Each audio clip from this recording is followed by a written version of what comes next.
Le but à la base c'était de créer une scénette assez intimiste, en fin de compte, assez renfermée par rapport à la maison. Et le but était de retrouver un peu l'esprit du sud de la France.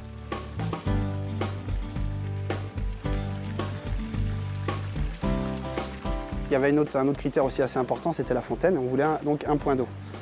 Donc par rapport à ce point d'eau, on a choisi un matériau calcaire, qui était plus intéressant au niveau des couleurs. Et suite à ça, ce qui nous a défini aussi le matériau au niveau du dallage, donc qui est le Bradstone Manoir, par rapport au choix de couleurs.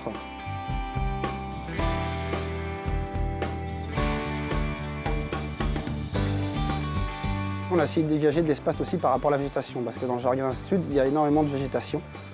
Donc ça a été le principe, en fin de compte, les grandes lignes du jardin.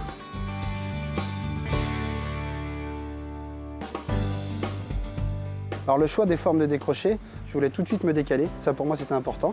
Ce qui créait de l'espace du côté gauche et ce qui créait un mouvement aussi dans le jardin. Et je voulais pas quelque chose de linéaire au niveau des coupes, ce qui n'allait pas du tout avec le concept.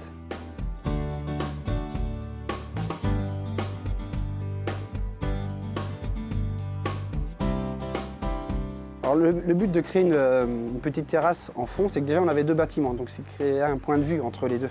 Donc c'était intéressant, on avait une zone très végétalisée, vraiment de créer une petite scénette en fond qui va attirer la personne pour aller plus loin, afin de découvrir un autre espace du jardin.